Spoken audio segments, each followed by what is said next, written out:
Glória a Deus. Quantos estão felizes com a presença de Jesus aqui nessa manhã? Solte um beijo para Ele. Aleluia. Nós estamos pregando nesses domingos pela manhã uma série de mensagens cujo tema é as 5 expressões da Igreja de Cristo. Nós pregamos a primeira ministração, que foi a igreja vista como um exército. Pregamos a segunda ministração, que foi a igreja vista como um corpo. E hoje nós vamos falar da igreja vista na Bíblia como a noiva do Cordeiro. Amém? Quero que você abra a sua Bíblia no versículo que temos usado para iniciar essa ministração, que é Mateus 16, versículo 18. Mateus 16, 18 é o versículo que nós temos usado em todas as ministrações.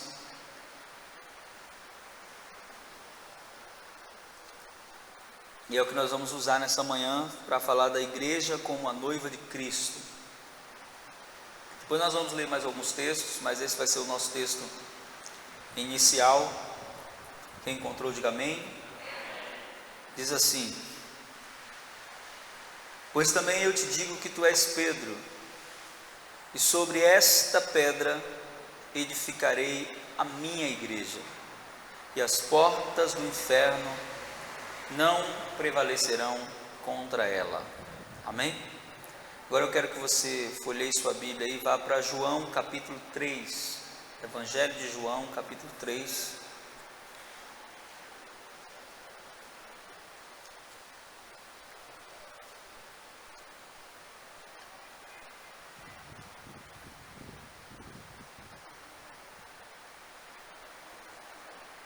Quem encontrou diz amém. Nós vamos ler o versículo de número 29.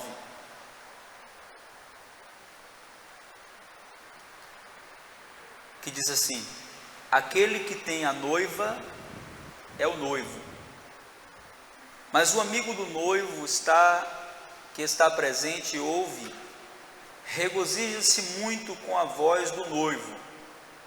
Assim, pois, esta minha alegria já está completa.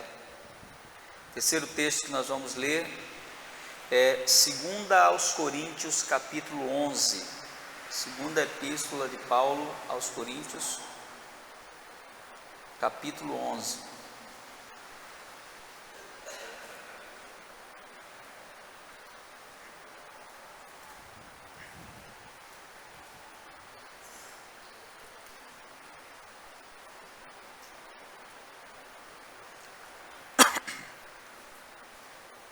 Segundo aos Coríntios, capítulo 11, quem encontrou, diga amém. Porque estou zeloso de vós, versículo 2, com o zelo de Deus, pois vos desposei para um só marido, um só esposo, um só noivo, Cristo, para vos apresentar a Ele como uma virgem pura. Mas temo que assim como a serpente enganou a Eva com a sua astúcia, assim também sejam de alguma sorte corrompidos os vossos entendimentos, e se apartem da simplicidade e da pureza que há em Cristo. Porque se alguém vem e vos prega outro Jesus que nós não temos pregado, ou se recebeis outro Espírito que não recebestes, ou outro evangelho que não abraçastes, com razão sofrereis. Amém? Pode sentar.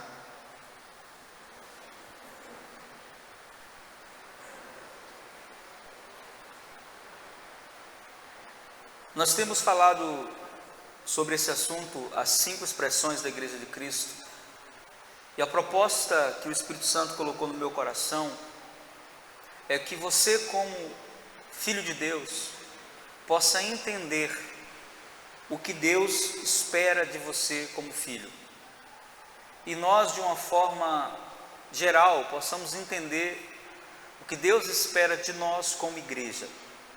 O versículo que nós temos usado para abrir essa série de ministrações Mateus 16, 18, Jesus ele faz uma afirmação que me traz ao meu coração como um pastor, como líder dentro de um segmento cristão, um segmento que honra o Senhor, um grande temor quando eu me relaciono com a igreja de Jesus. Porque Jesus faz uma afirmação nesse texto que é uma afirmação muito intimista, muito poderosa. Ele diz assim: eu edificarei a minha igreja, dando a entender que ele, como cabeça da igreja, ele como o noivo dessa igreja, ele como o capitão desse exército, ele como o pai dessa casa, ele como fundamento desse edifício, ele é aquele que não pode ser substituído. Primeiro porque ele é o único que tem direito de posse da igreja. Ele disse: a igreja é minha. Eu sempre que converso com pastores, eu acho interessante quando às vezes eles usam essa expressão para se dirigir às suas congregações. Eles dizem assim: lá na minha igreja, como se a igreja fosse deles. E uma coisa que nós precisamos aprender, nós pastores e pessoas que se relacionam em qualquer função de liderança da igreja, é que a igreja ela tem um dono. E esse único dono da igreja se chama Jesus Cristo, ninguém mais. Ele não dá esse direito a ninguém mais. Ele diz: eu sou, é a minha igreja. E como igreja dele, ele traz sobre ela a sua mão, a sua graça, o seu poder. Jesus falou bem pouco das características da igreja, como a igreja deveria ser vista. As palavras que Jesus fala em relação à igreja, na maioria das vezes, elas são muito limitadas. E a pessoa que mais explicou a igreja, para que nós pudéssemos entender da forma que Deus quer que nós venhamos entender, foi Paulo, apóstolo de Jesus Cristo. E todas as vezes que Paulo fala da igreja, ele traz uma linguagem simbólica de coisas que a gente vai saber que existem para sempre. Assim como Jesus usava coisas do dia a dia para falar de coisas eternas, e Jesus se focava em coisas que não perdem a conotação com o passar do tempo. Quando Jesus queria falar dele, ele dizia: eu sou o pão.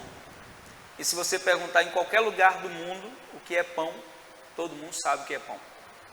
Está na mesa do rico, está na mesa do pobre, e se você não tiver nada para comer em um momento de fome, o pão sacia a sua fome. Jesus falou de sal, Jesus falou de terra, Jesus falou de semente, coisas que iam ter um conceito eterno. E quando Paulo vai falar da igreja, ele fala também de coisas que têm um conceito duradouro. É ele que fala da igreja como exército, como nós falamos na primeira ministração. É ele que fala da igreja como um corpo, como nós falamos na última ministração.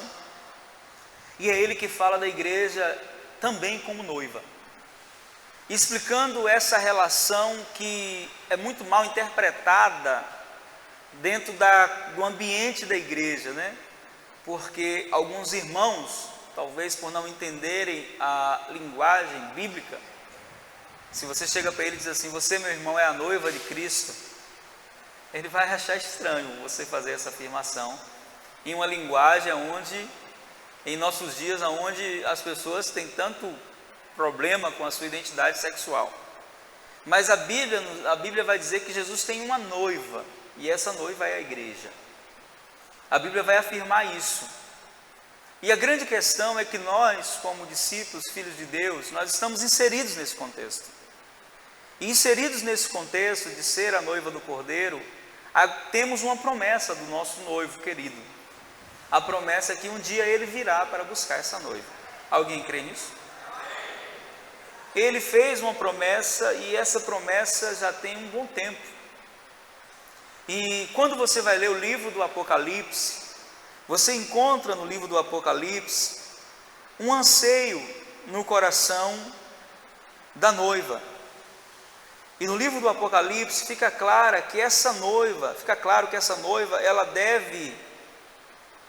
ela deve desejar a volta desse noivo. Apocalipse capítulo 22, versículo 17 diz assim: e o Espírito e a noiva, falando da igreja, o Espírito e a noiva dizem: vem. O Espírito e a noiva dizem, o Espírito e a noiva dizem, de novo, você quer mesmo que ele venha? Esse é o desejo sincero do seu coração? Ou você, como noiva de Cristo, está atraída por outras paixões, que se esqueceu do seu noivo? Na maioria dos lugares, em ambientes cristãos que nós temos ido, de verdade, muita gente não quer que ele venha. De verdade, muita gente tem outros interesses. Por quê?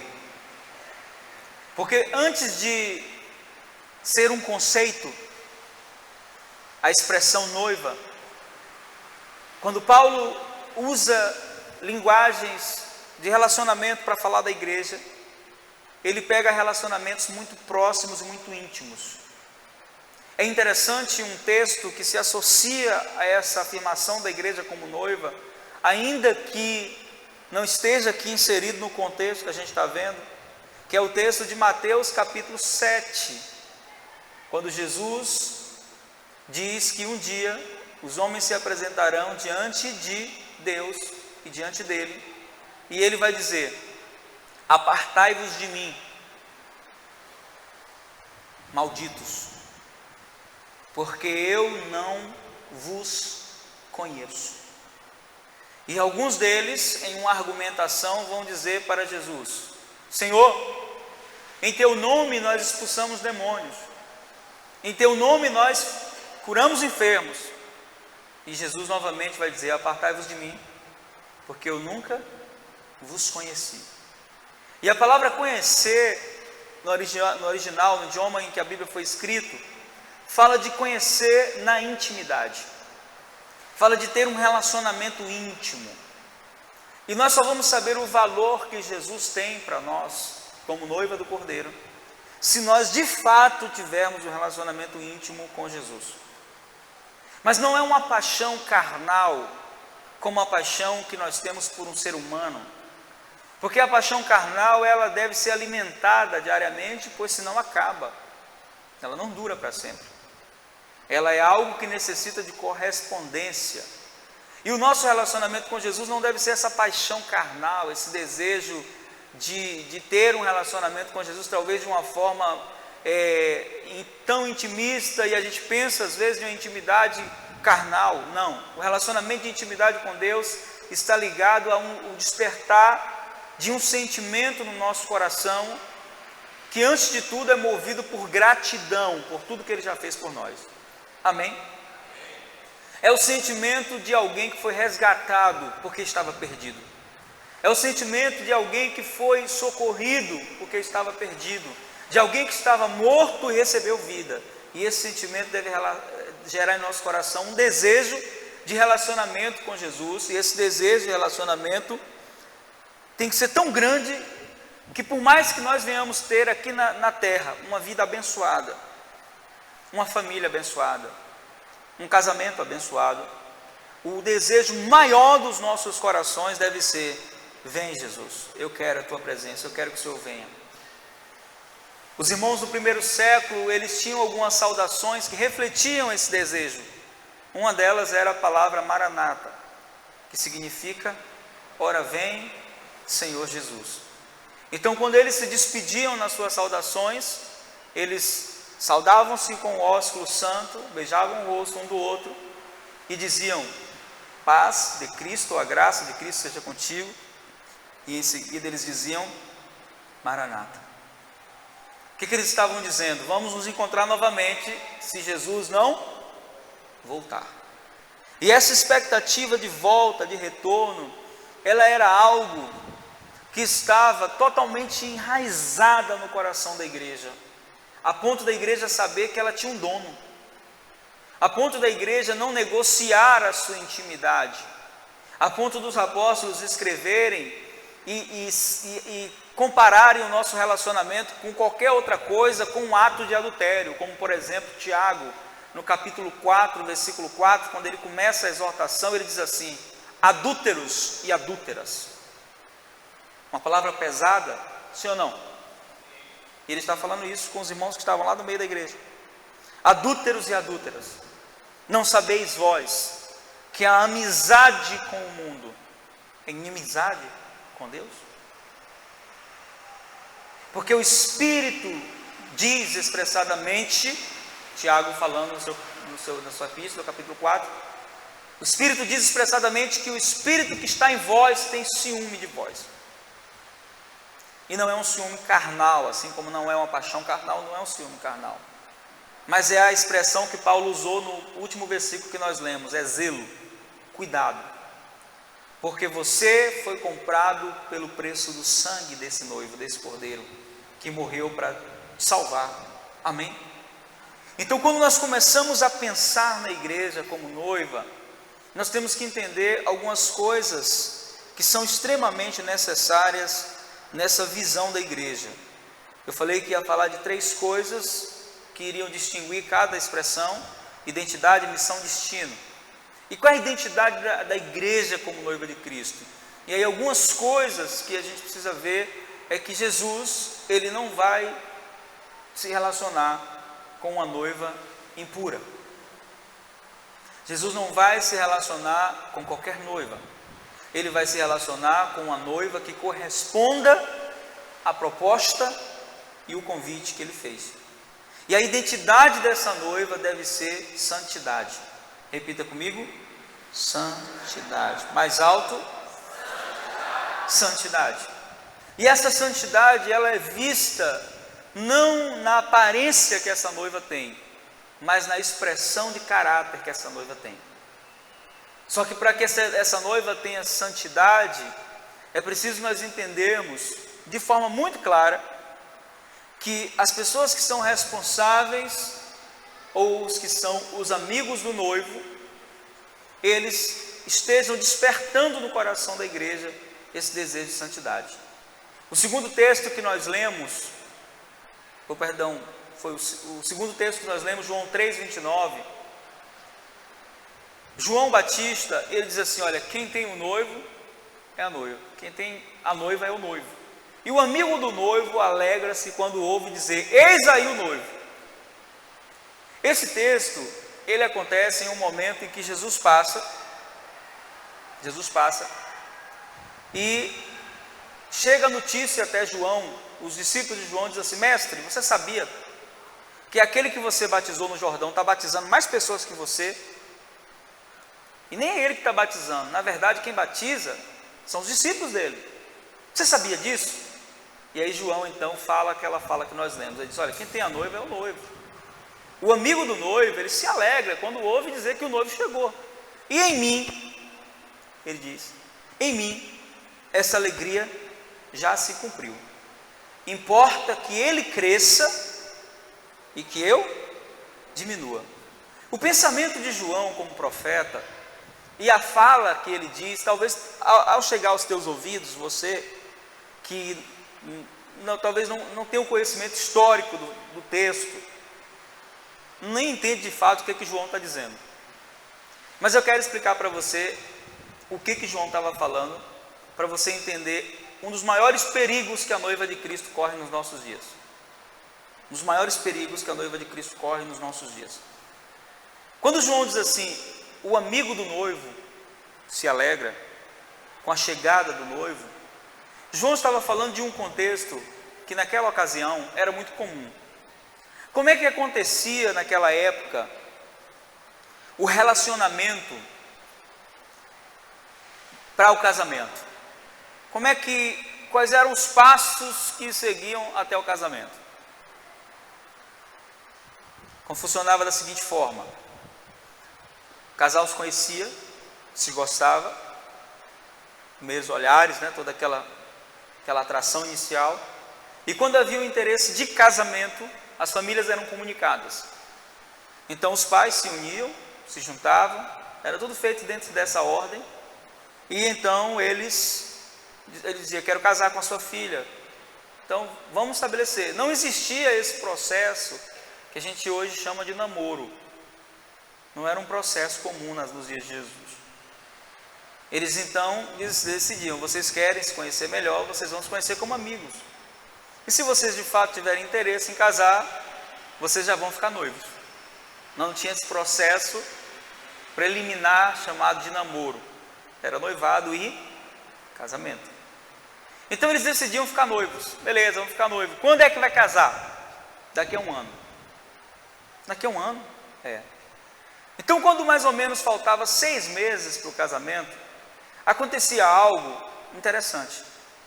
O noivo, ele pegava o seu melhor amigo, aquele amigo que ele confiava 100%, aquele amigo que ele sabia que era totalmente leal a ele, que era uma pessoa que o conhecia de forma muito íntima. Ele pegava esse melhor amigo e nos 6 últimos meses que antecediam o casamento, esse amigo era quem iria se aproximar da noiva, e todo o meio de contato entre o noivo e a noiva acontecia por meio desse amigo.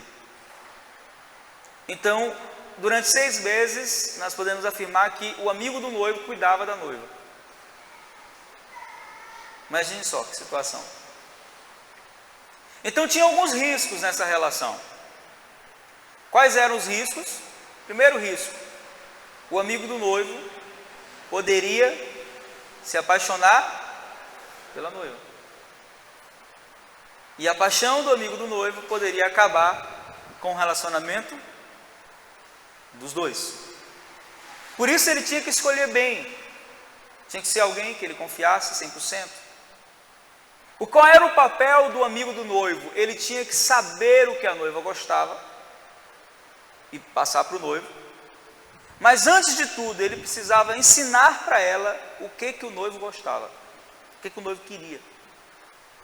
Olha, ele é um homem assim, foi criado assim, então ele gosta desse tipo de coisa, ele não come isso, ele come isso.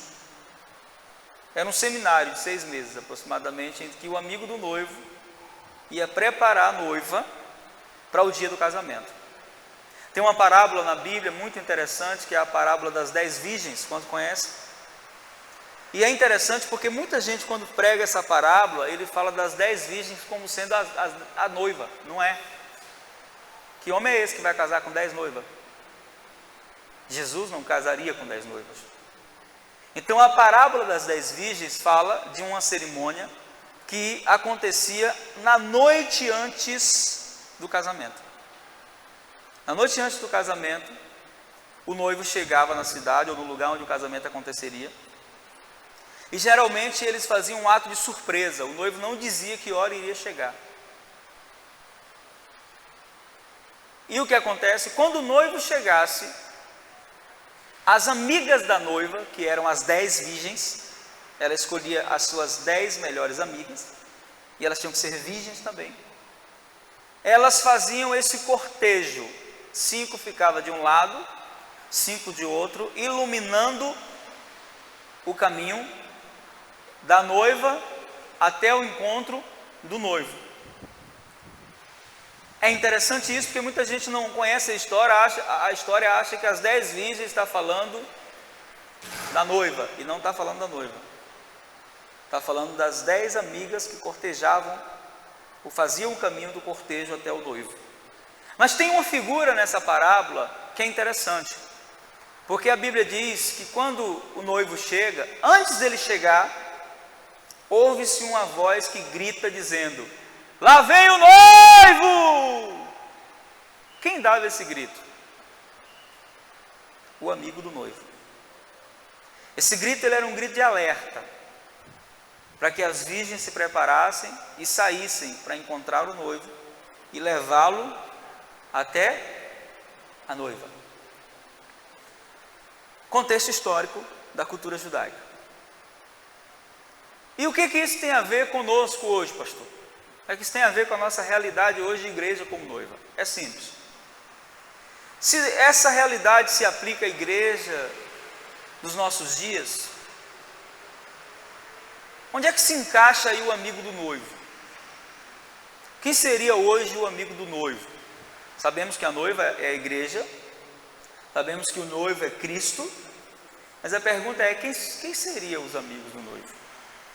E quando você vai ver o exemplo de João Batista, nós vamos descobrir que se tem uma figura que se encaixa na figura de amigo do noivo, essa figura são os líderes, os pastores. A responsabilidade dos pastores é estar com a noiva, mas eles precisam ter alguns entendimentos como líderes. Primeiro entendimento, eles têm que entender que a noiva não é deles. A noiva tem um dono, o nome dele é Jesus.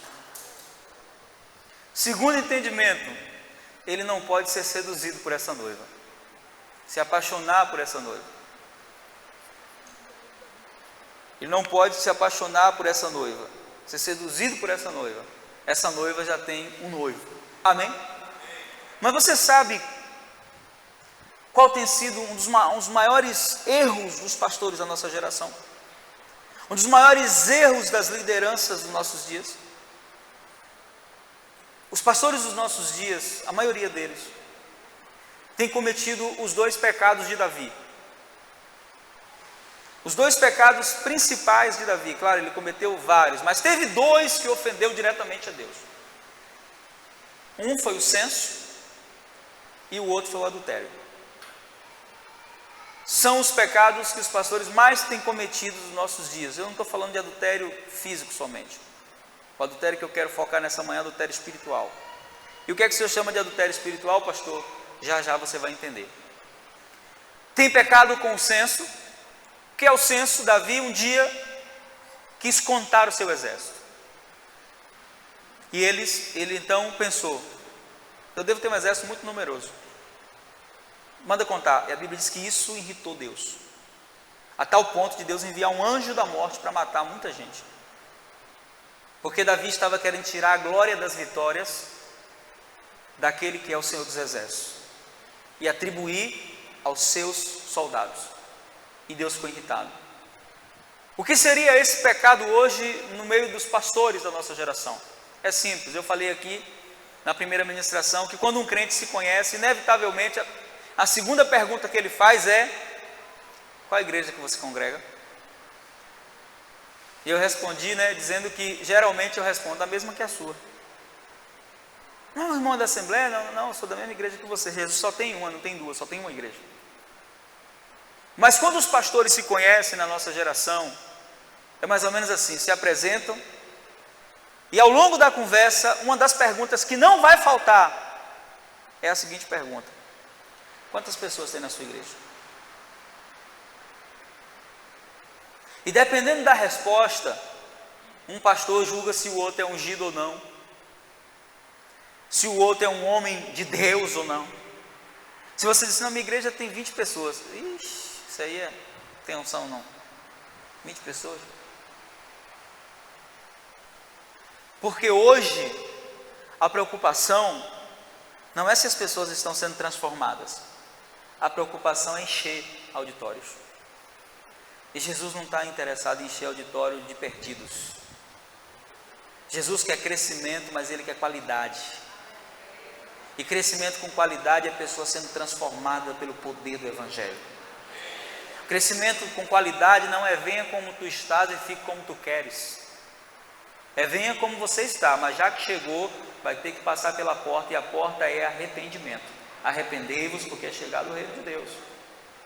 Mas os pastores da nossa geração, a sua unção e o seu status já não é mais medido pelo caráter que ele tem, é medido pela quantidade de gente que segue ele.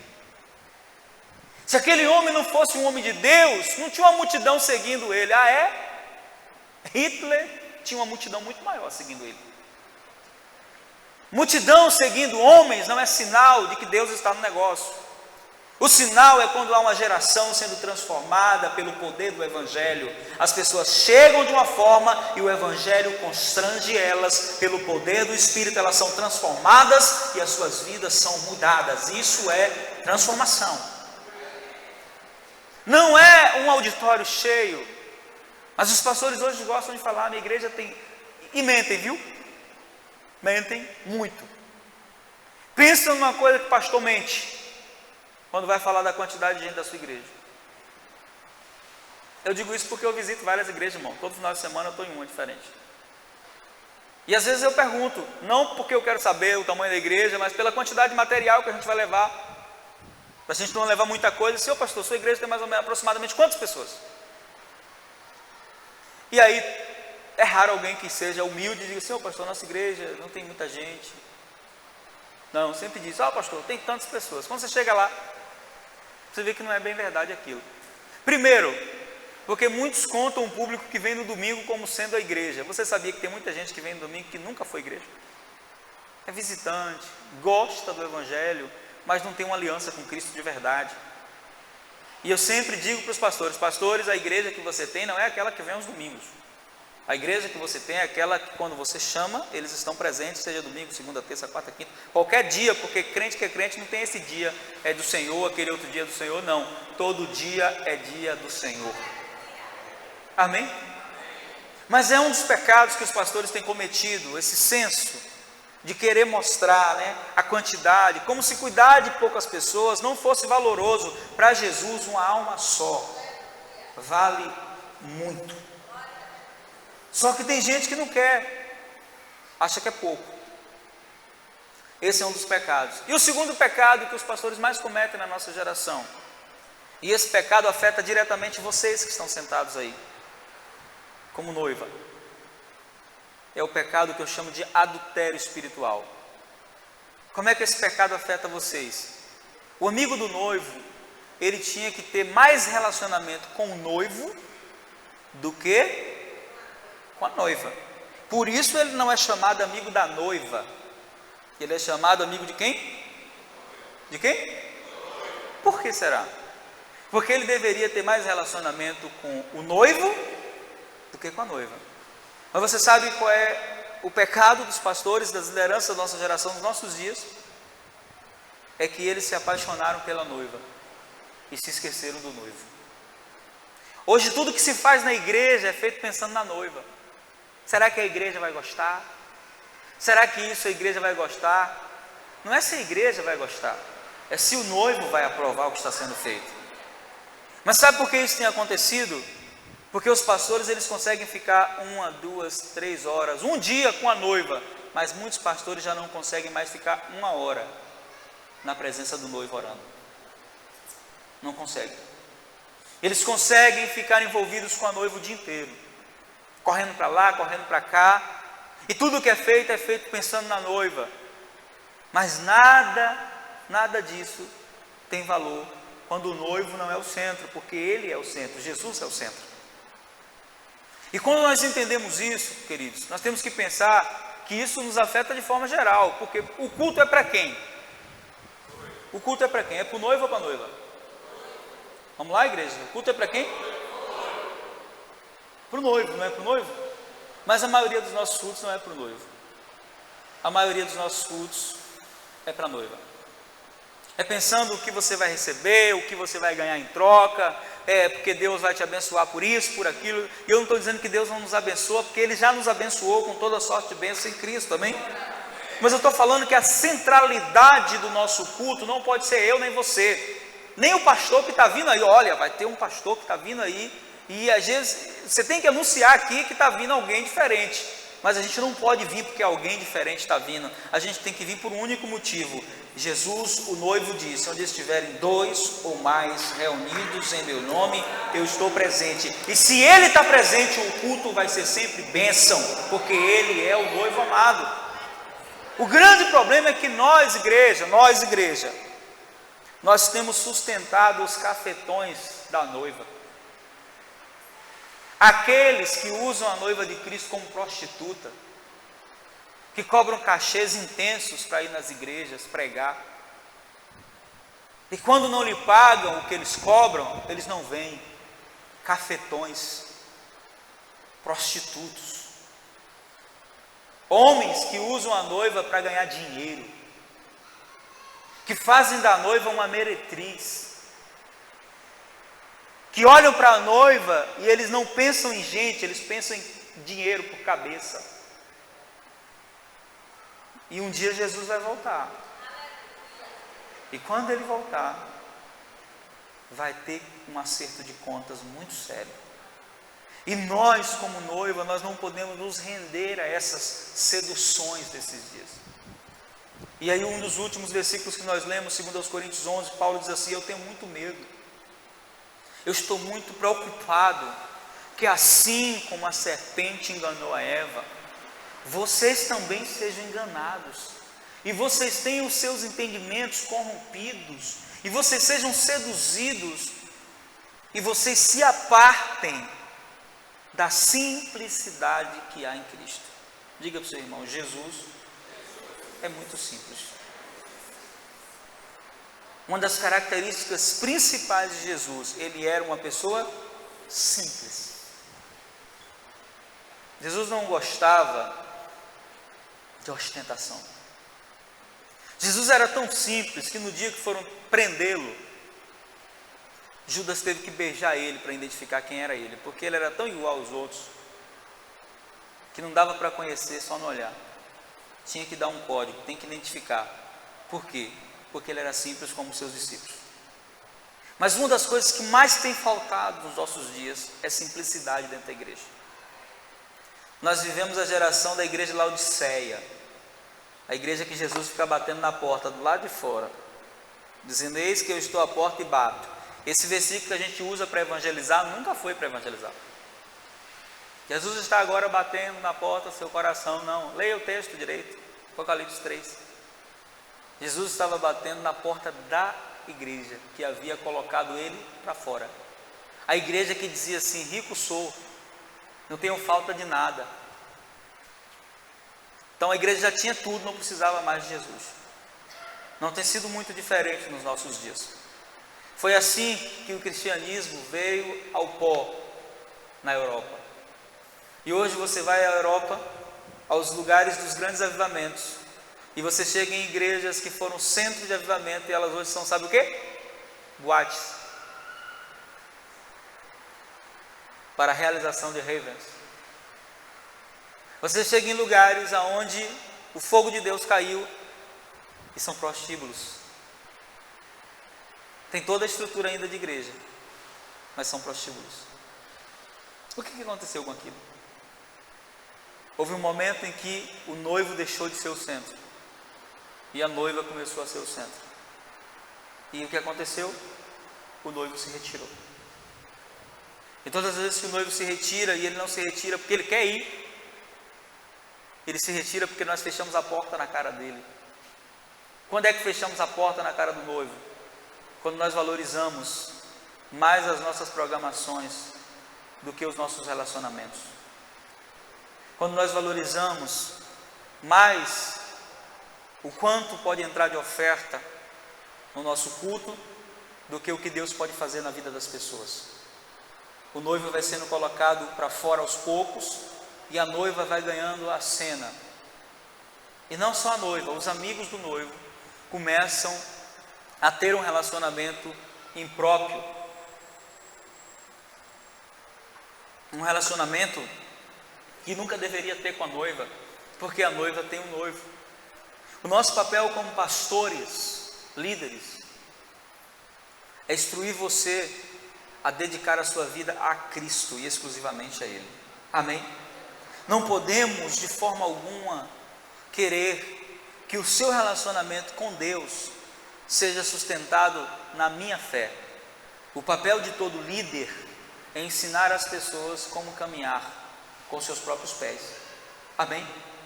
Só que nós temos visto isso, uma noiva que não tem mais identidade em muitos lugares, uma noiva que não tem crescido espiritualmente, uma noiva que tem se vendido e que não tem cumprido o seu papel, que não tem expressado o seu papel, que é testemunhar a respeito daquele que um dia vem. É poucos os lugares hoje que você vai e você ouve uma mensagem sobre a vinda de Cristo. A igreja não está mais interessada nisso. Em muitos lugares não está mais. Falar que Jesus vai voltar, em muitos lugares, é motivo de piada até no meio dos crentes. Só que a verdadeira noiva de Cristo, ela vai ter no coração dela sempre a expectativa: vem. Esse tem que ser o grito do coração da noiva. O Espírito e a noiva dizem: vem Jesus. E esse vem Jesus, ele tem a ver justamente com isso, queridos. Aí quando nós lemos o texto de 2 Coríntios, eu quero que você ouça. Paulo ele diz assim: olha, eu tenho muito medo, porque eu temo que assim como a serpente enganou a Eva, assim também sejam de alguma sorte corrompidos os vossos entendimentos, e vocês se apartem da simplicidade de Cristo. E ele começa a mostrar como é que a noiva se aparta da simplicidade. Ele diz: a noiva se aparta quando vem alguém e vos prega outro Jesus. Mas peraí, pastor, mas só existe um Jesus. Paulo está dizendo aqui que existe outro. Existe o Jesus que nós conhecemos da Bíblia, mas existe o Jesus que os homens criam para responder às suas conveniências. Outro Jesus, o Jesus comercial, o Jesus que é lucrativo, o Jesus do Evangelho light, né? Que não tem sofrimento, que não tem dor, o Jesus que faz tudo que você quer que ele faça. Esse não é o Jesus da Bíblia, não é mesmo. O Jesus da Bíblia, ele impõe as condições para a caminhada. Ele diz: se alguém quiser vir após mim, você não é obrigado a vir, mas se você quiser vir, você tem que tomar algumas decisões. Uma delas: negue-se a si mesmo. Diga para o seu irmão: não dá para ser noiva de Cristo fazendo a própria vontade.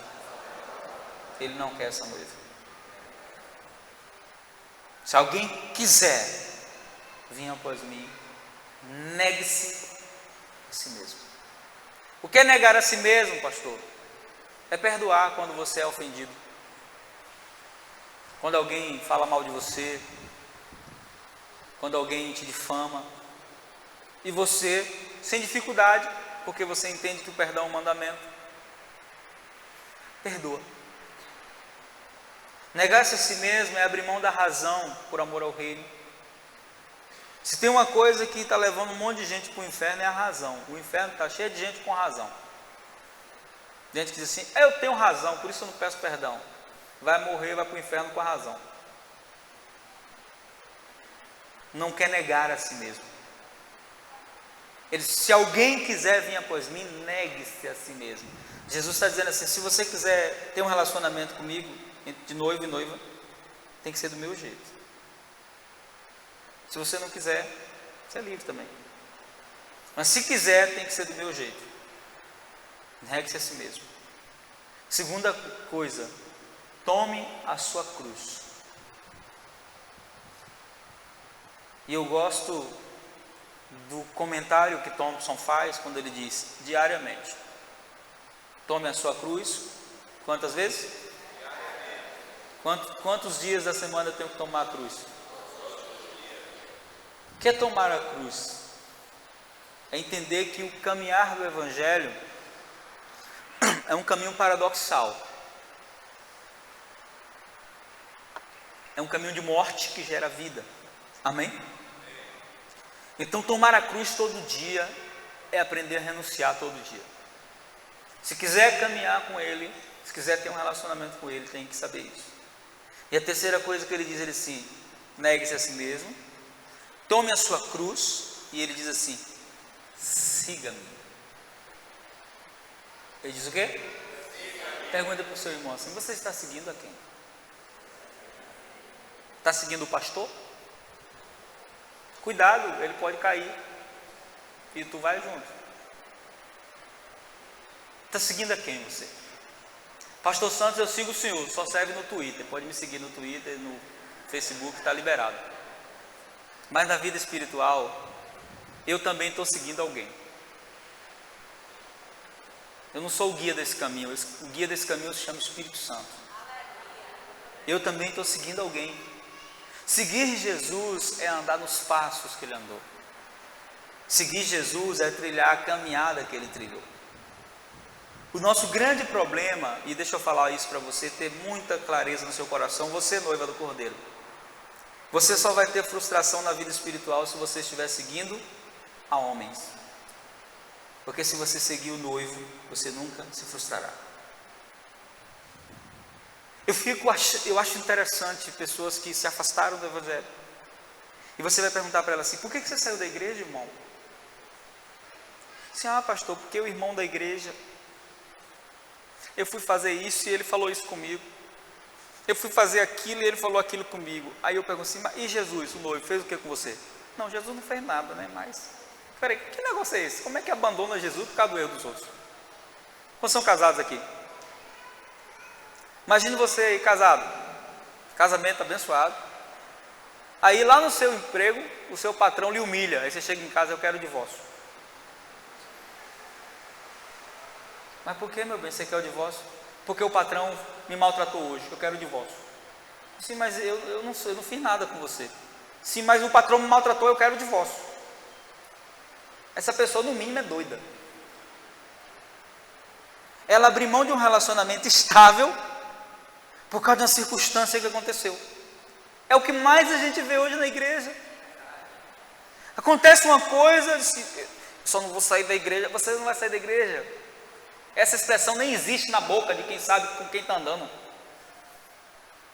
Pode acontecer o que acontecer, irmão. Eu não vou ficar na igreja por causa de nada, por causa de ninguém. Eu estou na igreja porque eu sei a quem eu estou seguindo. Eu sei para quem eu estou olhando. Mas o pastor fulano, eu já tive tanta decepção com o pastor, com um monte de gente, mas decepção com gente não vai interferir no meu relacionamento com Deus. Ele nunca decepcionou, ele nunca vai decepcionar, ele é sempre fiel. Sempre fiel. Essas são palavras de uma noiva que não sabe quem é o seu noivo. E aí tem uma briguinha na igreja: eu vou sair da igreja, eu vou para o mundo. Você está no mundo já, só não quis assumir. Porque quando você tem um relacionamento íntimo com o noivo, pode subir, pode descer, pode acontecer o que acontecer, você sabe para quem você está olhando e a quem você está seguindo. O grande problema é que muita gente não sabe quem está seguindo.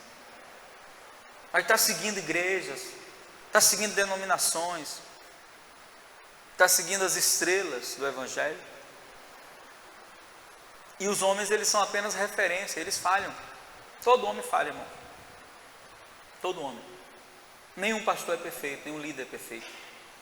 Não crie essa ilusão no seu coração, não. Eles não são perfeitos. Eles são feitos do mesmo material que você. E alguns até acham que são perfeitos, mas não são, é mentira. Eles estão iludidos. Então, seguir esse noivo é um princípio que nós precisamos cumprir. E aí Paulo diz assim: olha, cuidado, porque você pode estar seguindo o outro Jesus. Mas ele não fala só de outro Jesus, ele fala de outro evangelho. Ele diz assim, né? Ou se recebeis, o outro evangelho é a terceira parte. Ou se recebeis outro espírito. Então ele fala de três coisas aqui. Ele fala de outro Jesus, outro espírito e outro evangelho. O espírito do evangelho de Cristo. E aqui ele não está falando do espírito no sentido espírito pessoa. Não, ele não está falando do espírito pneuma. Está falando do espírito ações que envolvem uma identidade, o que geram. Seria como nós dizemos assim: o espírito do Natal. Não é que há um demônio por trás do Natal, mas quando chega novembro, outubro já, eles entram no espírito natalino. Então todo lugar que você passa, está Simone cantando, tão é Natal. Começa a gerar um espírito, né, natalino. As musiquinhas de Natal, você entra no shopping, tudo decorado. Ou seja, há um espírito que é um estado de estar, né, ali estabelecido, para lembrar você que está chegando o quê? O Natal. Então eles estabelecem um espírito. Não é um espírito espiritual, mas um estado que te lembre que está chegando o Natal, que está chegando a Páscoa, que está chegando as festas juninas. Isso é o espírito. Quando Paulo está dizendo aqui que o evangelho tem um espírito, ele não está falando do Espírito Santo, nem tampouco do Espírito do homem. Ele está falando de que existe um espírito que rege os princípios do evangelho. Qual é esse espírito? Ele está dizendo que toda pessoa que entra no evangelho tem que saber para onde está indo. Não pode entrar no Evangelho com expectativa ilusória, achando que o Evangelho é um caminho de facilidades. Não é. Não pode entrar no Evangelho achando que entrou no Evangelho e não vai mais sofrer. O sofrimento acabou. Algumas igrejas até usam propaganda. Pare de sofrer, venha para cá. E não para não. Porque existem dois tipos de sofrimento. Existe o sofrimento que é consequente dos nossos pecados, dos nossos erros, da ação maligna. Tudo isso é um sofrimento. Esse sofrimento ele é opressor, ele deprime, ele oprime, ele mata, ele destrói. Não é o sofrimento do Evangelho. O sofrimento do Evangelho é um sofrimento com recompensa. Você entende que vai sofrer não porque você é uma pessoa ruim. Na maioria das vezes você vai sofrer porque você é uma pessoa boa. E como o bom não é valorizado no mundo em que vivemos, e o mais valorizado é o quê? O ruim. Você vai sofrer porque você é bom. Você era valente, batia em todo mundo, mas agora você é besta. Porque você que batia em todo mundo, agora o cara coloca o dedo na sua cara, fala um monte de coisa e você fica quieto. Assim, pô, ficou besta, filho. Não, você vai sofrer calado. Como ovelha muda que foi levada ao matadouro. Essa semana a gente chegou aqui na igreja, uma irmã diz assim: hein, pastor, a gente é crente, mas não pode ser besta não, né? Eu disse: não, besta não, tem que ser ovelha muda. Besta é um animal sem entendimento, mas a gente tem que ser ovelha muda na maioria das vezes. Então o senhor fica calado às vezes quando está certo. Eu falei: muitas vezes. Depende de quem é a pessoa que está falando comigo. Se eu ver que é uma pessoa que não tem entendimento, que é um tolo, um ignorante. Você sabe qual é a melhor resposta que você dá para um tolo? O silêncio. A Bíblia diz isso: não responda ao tolo segundo a sua loucura, porque senão você vai ser pior do que ele. Imagina aí, você está aqui, aí entra um doido e começa a te esculhambar, um doido maluco. Você não vale nada, você é o quê? Você vai ficar batendo boca com doido? Você sabe que ele é doido. Então, dependendo da pessoa, eu não respondo, fico quieto. Dependendo da situação, eu me calo. E isso a gente faz com alegria? Faz, gente? Vamos ser sinceros nessa manhã, pelo amor de Jesus. Faz com alegria? A gente faz porque precisa fazer. Mas a gente não faz assim. Estou nem ligando. Falou mal de mim, mas eu estou assim, sabe, feliz. Isso é sadomasoquismo emocional. Ninguém faz isso. Mas você fica calado. Por que você fica calado? Porque você sabe que você tem que calar. E você vai sofrer por isso. Não é um sofrimento opressor, é um sofrimento que tem recompensa, amém? Foi assim que Estevão viu, foi assim que os homens que foram decapitados viam. Os discípulos de Jesus viam assim, porque eles entendiam o seguinte: eu não tenho um compromisso com a minha vida, eu tenho um compromisso com aquele que comprou a minha vida, o noivo, amém? Mas o Espírito que tem sido, a minha pergunta nessa manhã é: qual Espírito tem se estabelecido na igreja dos nossos dias? O Espírito do Evangelho da renúncia, ou o Espírito do Evangelho do ter e ter? Você é valorizado hoje na igreja não por quem você é. Você é valorizado hoje na maioria das igrejas pelo que você tem. Se estabeleceu um espírito de ostentação dentro da igreja. Absurdo. E a noiva caiu na gandaia. Quem aqui já ouviu falar do funk ostentação, rap ostentação? Quem já ouviu falar disso? O que é o funk ostentação? Deixa eu explicar para você. É o cara que ele nasceu na favela, ele é da favela, ele era um miserável, ele não tinha nem o que comer. Aí ele fez um funk, e o funk pocou no Brasil inteiro, porque o país para gostar de coisa ruim.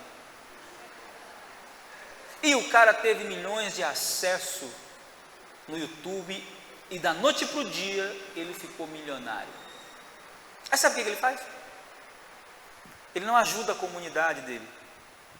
Ele coloca colares de ouro no pescoço, ele usa brinco de diamante, ele até continua morando na favela. Muitos não saem de lá, mas ele constrói um palácio na favela.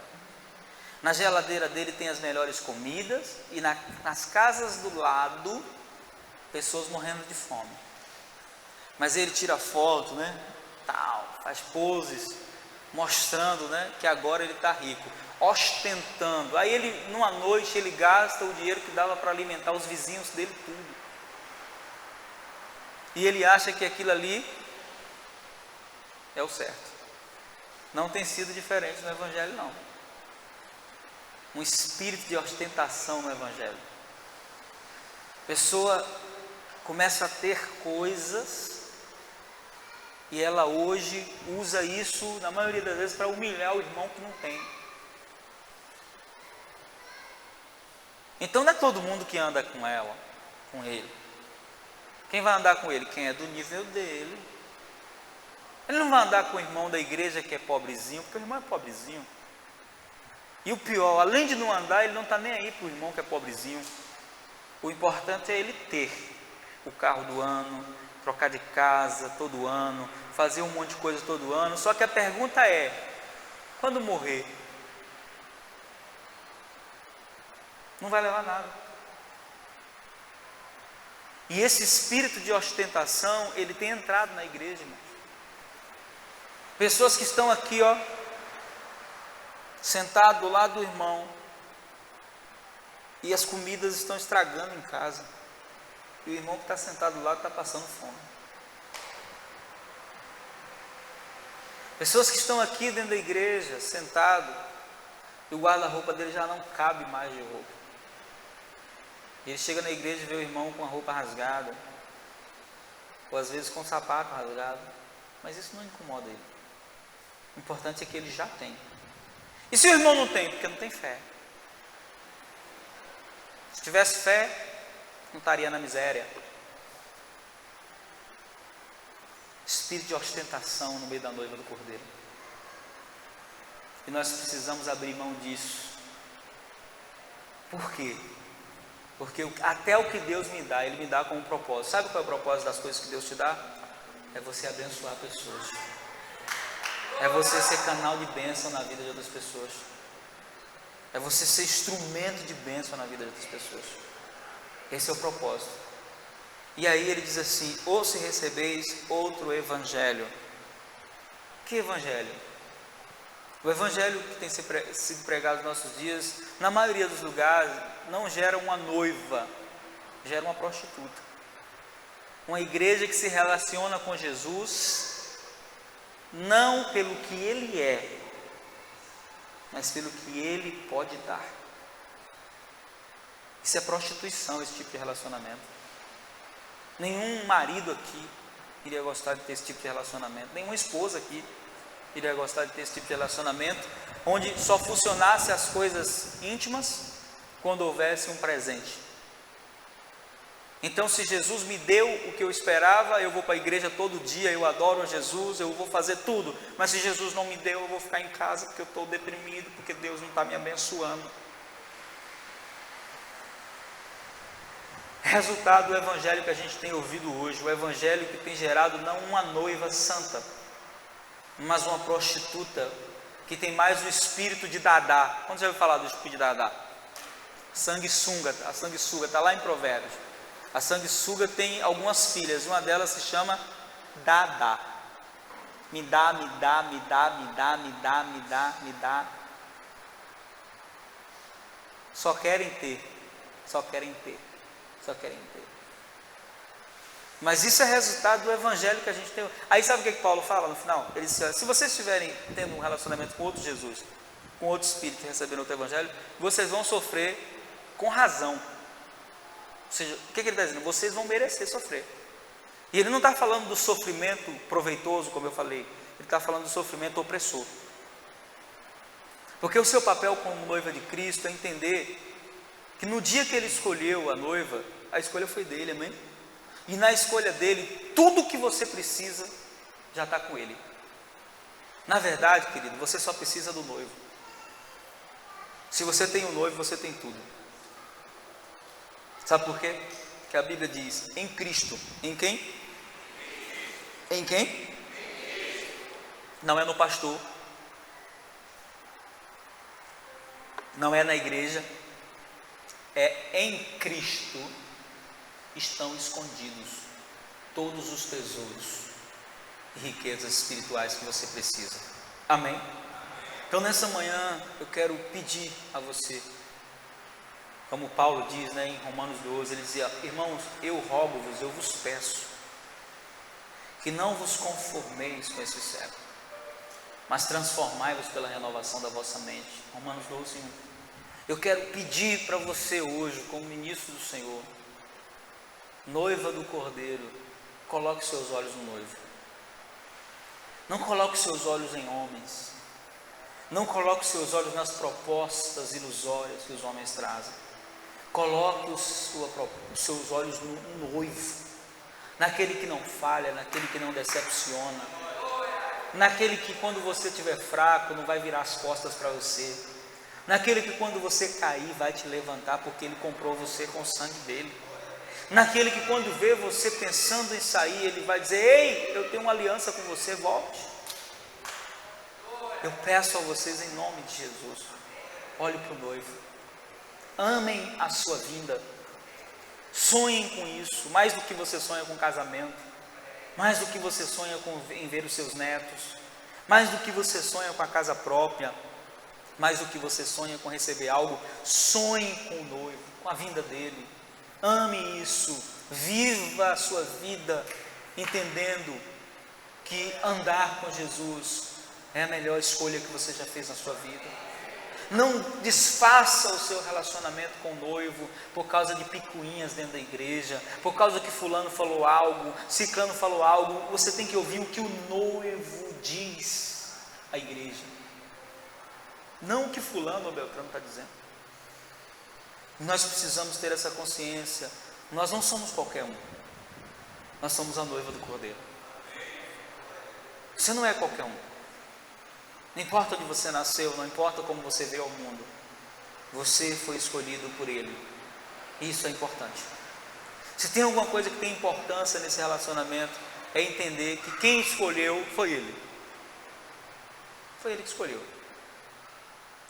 Era como se um príncipe, herdeiro de toda uma riqueza, olhasse para uma jovem que vinha de um segmento plebeu, que não tinha direito à herança, que não tinha direito a nada, e esse príncipe dissesse: eu quero casar com você. Foi o que Jesus fez conosco. Nessa aliança que nós fizemos com Ele, quem mais deu foi Ele. E o que Ele exigiu de nós? Ele só exigiu uma coisa. Sabe qual foi a única exigência desse noivo para nós, igreja? Permaneçam puros, porque eu não quero uma noiva impura. A única exigência dele foi: permaneçam puros. E Paulo diz isso quando ele diz assim: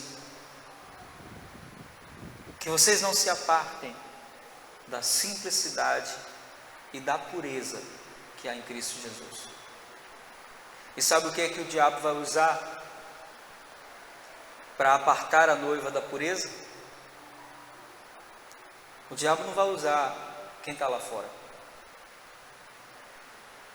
O diabo vai usar quem está dentro da igreja.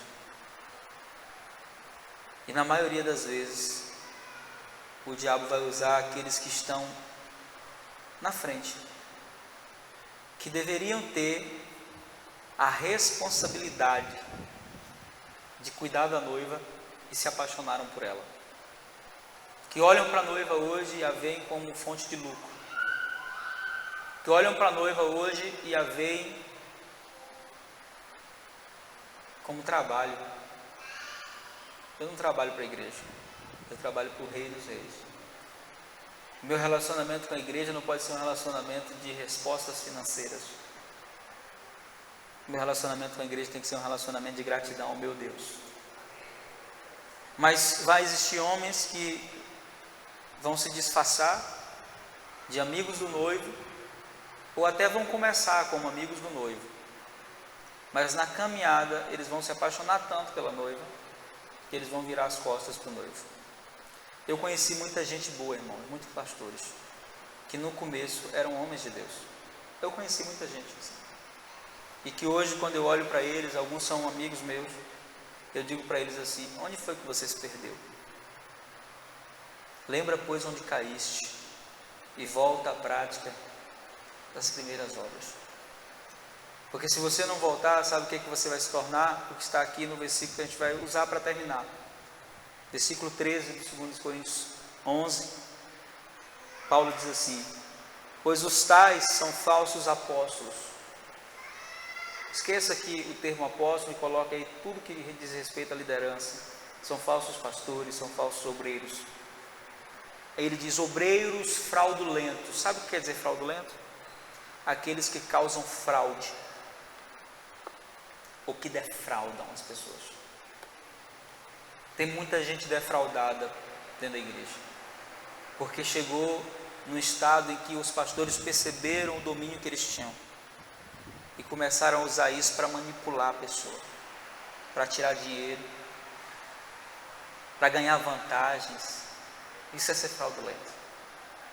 É quando eu olho para você como uma possibilidade de ganho. Eu não olho para você como alguém que Jesus comprou e que precisa ser cuidado. Isso é um obreiro fraudulento. Aí ele diz, disfarçando-se. É o lobo disfarçado de ovelha, cordeiro. Em apóstolos de Cristo, ou em pastores, ou em obreiros. E aí Paulo diz assim, não é de admirar, irmãos. Sabe o que Paulo está dizendo aqui? Só vai ficar admirado com isso quem não conhece a palavra. Ele diz, não é de admirar, porquanto o próprio Satanás, o próprio, se disfarça em anjo de luz. Não é muito, pois, que também os seus ministros se disfarcem em ministros da justiça. E aí Paulo fala, o fim dos quais será conforme as suas obras. Sabe o que ele está dizendo? Pode até ninguém estar vendo, mas Jesus está vendo tudo. E um dia vai haver um acerto de contas.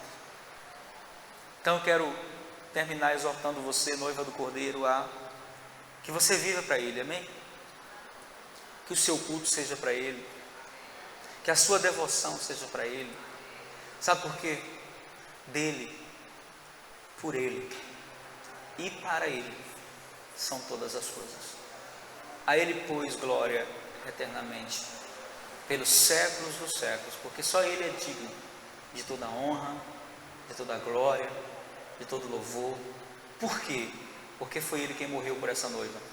Não foi o pastor A, não foi o pastor B, não foi o pastor famoso, não foi o pastor da televisão, não foi aquele pastor ali que você gosta, não foi o pastor Santos. Quem morreu por essa noiva foi Ele, Jesus. E a Bíblia diz que no dia que Ele morreu, Ele comprou para si todos os povos, tribos, línguas e nações, e os constituiu como rei e sacerdote. Então você tem valor. Você tem muito valor. Ah, você não vale nada. Você tem muito valor. Quem te valorizou? O noivo que te comprou. Ele comprou, Ele pagou o preço para que você pudesse ser dele e de mais ninguém. Amém? Quando você tem esse entendimento, Ele cuida de você. Quando você tem esse entendimento, Ele cuida de você. E não existe nada melhor do que ser cuidado por Deus. Ele cuida muito bem. Mas Ele só cuida de quem é dele, da noiva dele. E nessa manhã o Espírito Santo está dizendo, você é noiva do Cordeiro. Se comporte como noiva. Não se relacione com o mundo. Não se relacione com os homens. Se relacione com o Cristo que te comprou. Não tenha interesses que não serão correspondidos. Tenha o único e exclusivo interesse de andar com Ele e viver para Ele. Amém? Quantos querem viver essa realidade? Quero orar por você. Fique de pé em nome de Jesus.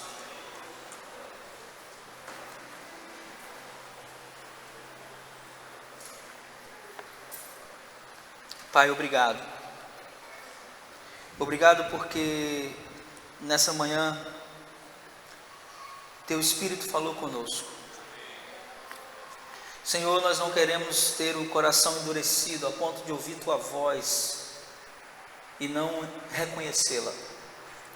Nós não queremos estar tão íntimos da voz do mundo, da voz dos falsos obreiros, a ponto de não conhecer mais a tua voz. Nós queremos conhecer a tua voz, porque nós somos gratos pela tua escolha. Foi o Senhor que nos escolheu. Eu oro aqui nessa manhã por cada irmão, cada irmã que está aqui nessa manhã, Senhor. E eu quero te pedir que cada um deles viva um relacionamento de bênção e plenitude com o Senhor. Que cada um deles experimente o que é ter de fato uma relação contigo, de intimidade, aonde ouvir tua voz é algo comum, aonde andar contigo e ver os teus sinais acontecerem é algo comum. Espírito Santo, aqui está a tua igreja, a tua noiva.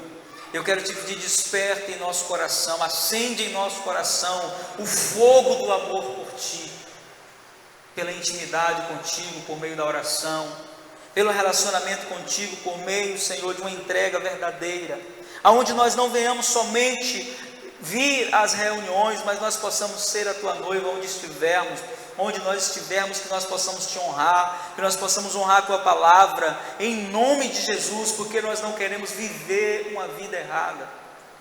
Eu oro por cada irmão aqui nessa manhã e declaro que ele viverá plenamente como o Senhor deseja.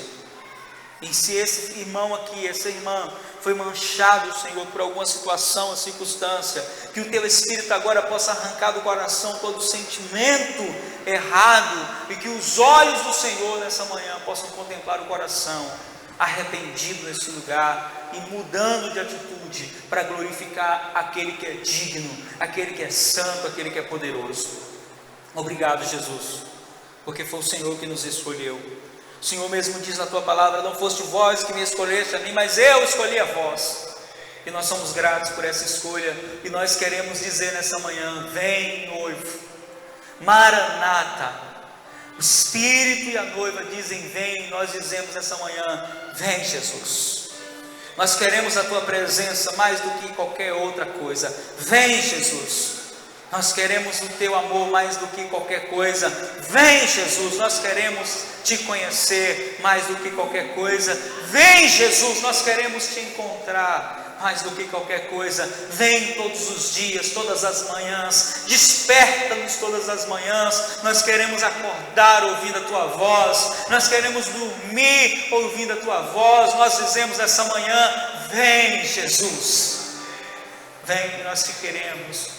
Nós te desejamos, nós queremos a tua presença mais do que qualquer outra coisa.